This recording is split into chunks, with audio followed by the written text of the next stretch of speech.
Right, hello. We're going to be talking about stencils today and how you can make a stamp out of just about anything. Try to show you the right and wrong ways to stencil something.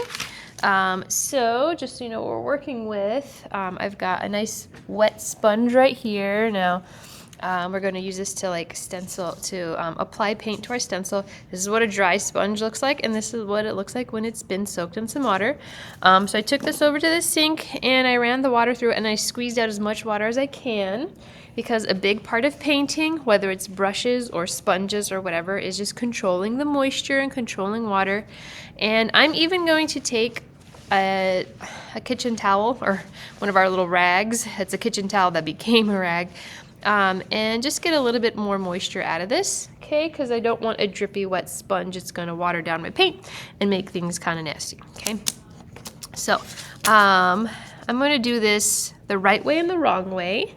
Okay, so I'm just laying my stencil over my paper that I want to sponge the stencil onto, and keeping it nice and flat. If you want, you could tape these down. You don't want your stencil moving around a lot because then it'll move and it'll smear and it'll not be so nice. So actually, while I'm thinking about it, I will actually tape mine down. Why not? Just lightly. There you go. Okay, all right. Now, I decided to have some fun and get a really fun color of paint, this fluorescent orange. So what I'm going to do is I'm going to do it right the first try, okay? And I'm going to do it wrong the second try, just so you can see the difference.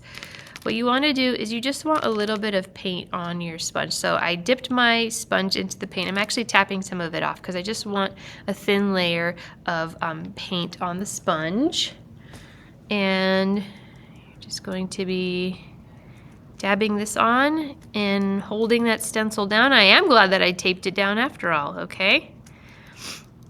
You don't want your stencil to move, otherwise later on things will get messed up, okay? And I'm just applying this gradually, and I realize I could pick up a little more paint now. It's fine. Okay. All right, and I've got a nice even layer. Here's what happens. Well, I'm going to sponge more paint. I'm going to do this wrong now. That's a lot of paint on that sponge. See that? It's a nice glob of it.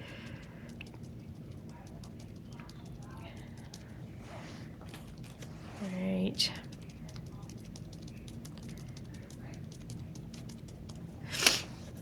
And one more thing, you don't want to smear, okay? I'll show you what happens with that as well.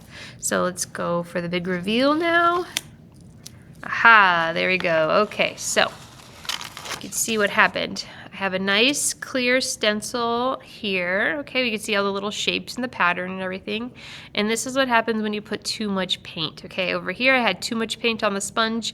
Because there's too much space, paint, it seeped under the little lines of the stencil. Now I can't really see the design anymore. Over here is where I smeared the paint, and that also forced paint under the stencil, and that's why this side looks nice and this side looks bad. Okay, I totally just messed it up and basically made this thing useless. I might as well have just smeared paint all over my page. All right, now what's fun is anything can become a stamp if you see a cool kind of like pattern on it. So I decided to turn my shoe into a stamp, and what we're gonna do is the same basic principle. Okay, I'm going to be dabbing on some of that orange paint onto whatever I want to make onto a stencil. I could do this with a brush, but I'm gonna do it, I like it better with a sponge. What creates a nice stamp is basically a pattern and positive and negative space. So my positive space is going to be my little ridges, right? And it creates those like little lines. Okay, those little zigzag lines. But I don't want to put a ton of paint on here and fill in the gaps, and then I'm not going to get a cool stamp later on, okay? Because it's basically, the gaps will help me see the little lines later on, if that makes any sense. So once you got some paint on something before it dries, you can push it against the paper And now you have a cool little pattern. And now my shoe has become a stamp. Yay for me. That's it. So let's try out some different stencils and stamps today and sponging and getting used to this whole process because it's really fun.